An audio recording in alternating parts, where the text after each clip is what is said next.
Praise the Lord. Good morning. Daily bread परमेश्वर के वचन की सेवकाई में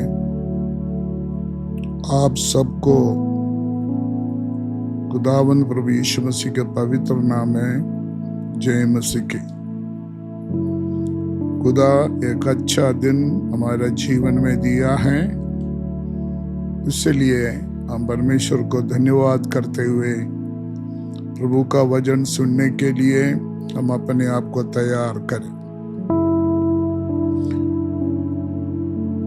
आज का विषय के लिए दूसरी राजा 18 अध्याय उसका 36 आयत। दूसरी राजा 18 अध्याय उसका 36 आयत। परंतु सब लोग चुप रहे और उसके उत्तर में एक बात भी ना कही, क्योंकि राजा की ऐसी आज्ञा थी कि उसको उत्तर ना देना। लगातार हम सुनते जा रहा है, हमारे जीवन में कुछ क्षेत्रों में शारीरिक रूप में हमने चुप रहने का आवश्यकता है। हमारा शरीर का छुटकारा नहीं हुआ अभी तक, हमारा आत्मा का छुटकारा हुआ है। इसलिए कभी कभी गुस्सा, जेलसी, मिसअंडरस्टैंडिंग, ऐसे बातों के ऊपर हम अपना शरीर की आवाज निकालते हैं, लेकिन परमेश्वर का वचन हमको सिखाते हैं ऐसे नहीं करना। इसलिए पिछले दिनों में हम इस विषय के ऊपर सुनते रहा, चुप हो जाओ और जान लो कि मैं ही परमेश्वर हूं। साम्स 46 उसका 10 आयत में उधर से लगातार हम सुनते जा रहा है। आज हम सुनते जा रहा है, यहूदिया में काफी राजा लोग हुकूमत किया, उसमें एक अच्छा राजा था हिजकिय्याह।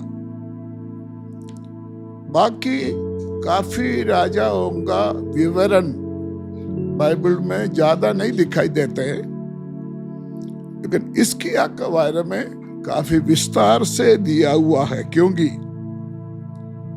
इस्राएल लोगों के बीच में 4 लेवल में हिजकिय्याह ने परिवर्तन लेके आया लोगों के बीच में। उसके बीच में एक बार अश्शूर राजा उनकी सेना को हिजकिय्याह राजा का खिलाफ और परमेश्वर के लोगों का खिलाफ भेजा। 18 अध्याय 12 आयत से। तब हिजकिय्याह जो परमेश्वर के लोगों को बोला है चुप रहो, लेकिन उन्होंने आज्ञाकारी नहीं किया, उसका वजह से शत्रु परमेश्वर के लोगों के बीच में घुस गया। हमारे जिंदगी में भी अगर परमेश्वर की बात ना मानकर अगर हम अपना शरीर की स्वभाव को बाहर दिखाएगा, तो शत्रु हमारे परिवार में, हमारे कलीसिया में, हमारे जिंदगी में घुस जाएगा। उसका वजह से, हमारा गलती के वजह से, हम गलत बात करने के वजह से परमेश्वर का पवित्र उपस्थिति हमको छोड़कर चले जाएगा। इसलिए परमेश्वर का वचन की आज्ञा चाहे कुछ भी हो, हम उसका आज्ञाकारी करने के लिए तैयार रहना है। ऐसे रहेगा तो जहां आपने चुप रहना है वहां हम चुप रहने के लिए परमेश्वर का अनुग्रह परमेश्वर आपको देंगे। यहां पर शत्रु अशूर्य सेना हिजकिय्याह का और परमेश्वर का लोगों को निंदित किया है, लेकिन परमेश्वर वो निंदा को उसके खिलाफ परमेश्वर ने सवाल उठाया और परमेश्वर का लोग जब चुप रहा उसकी बदला में परमेश्वर काम करने लगा। हिजकिय्याह ने बोला तुम चुप रहो, क्योंकि हमारा परमेश्वर पता नहीं है कुछ करने जा रहा है।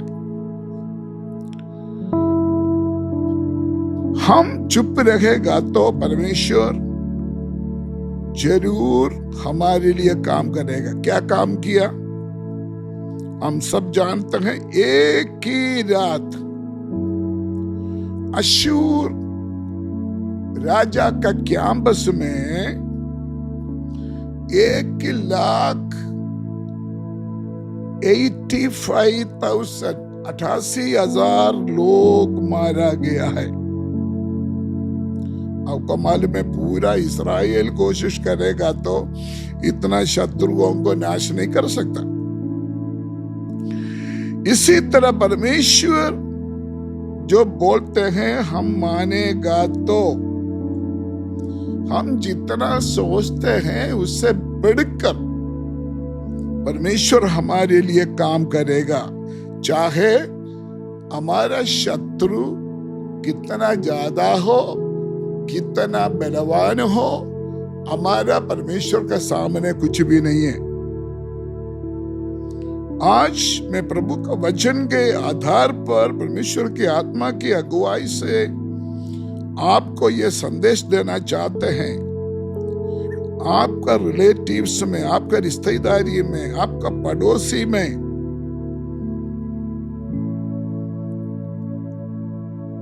आप कोई जवाब देने के लिए मौका मिलेगा तो नहीं जाना। गुस्सा से या बदला लेने की भावना से आप कोई बात करने के लिए नहीं जाना। इस समय किसी के जीवन में परमेश्वर का हाथ बढ़ाने जा रहा है। अपना परिवार के अंदर, अपना फैमिली में जो लोग विश्वास में नहीं आया, ऐसे लोगों को परमेश्वर कुंडी डालकर पकड़ने जा रहा है। सनहरी नाम एक व्यक्ति के उधर हम देखते हैं इसी अध्याय में। उस व्यक्ति के समान आपका शत्रु भागेगा। जब परमेश्वर का काम हुआ है, सनहरी भाग गया, फिर भी बच नहीं पाया। इसलिए संक्षिप्त में ये संदेश देना चाहते हैं। हमारा शारीरिक प्रेरणा से हम किसी के साथ कुछ भी नहीं बोलना। किसी के साथ बात करेगा तो आत्मा की अगुवाई ले ले। अगर आत्मा में परमेश्वर का हजूरी में आप बात करें, ऐसा है तो आपका व्यक्तिगत जीवन में, आपका फैमिली में जय जयकार की ध्वनि सुनाने के लिए परमेश्वर आपको मौका देंगे। तैयार हो जाओ। आपका जिंदगी में परमेश्वर ऐसे काम करने जा रहा है। आपका शत्रु नाश होने जा रहा है। आपका फैमिली में कुछ लोग बचने जा रहा है। आपका उम्मीद से बढ़कर परमेश्वर का बड़ा काम होने जा रहा है। स्वर्ग पिता धन्यवाद देते हैं, ये अद्भुत वचन हमारे जीवन में कार्य कर। इसके राजा आपका प्रसन्नता का काम किया है, अपने लोगों का बीच में नवीकरण शुरू किया है। आपने तेरे दास के लिए बहुत बड़े बड़े काम किया है खुदा। यही परमेश्वर कल और आज हमेशा हमारा परमेश्वर है। यीशु का नाम में ये वचन सुनने वाले सबका जीवन में ये वचन की सामर्थ मैं रिलीज करता हूं। सुनने वाला सबको आशीष दे, बरकत दे। यीशु मसीह के पवित्र नाम से हम मांगते हैं। धन्यवाद हो आप इस मैसेज सुना है। प्रार्थना के लिए 7973299085 साथ इसका नीचे 2 नंबर आप नोट कर सकता है। आप इस मैसेज के बारे में, डेली ब्रेड का वचन की सेवकाई के बारे में प्रार्थना करें और दूसरों को इंट्रोड्यूस करें, दूसरा ग्रुप में लिंक भेजें और परमेश्वर आपका जीवन में एक नया उत्साहित, एक नया टर्निंग पॉइंट, एक विक्टोरियस आत्मिक जीवन परमेश्वर आपको दे। God bless you. God with you.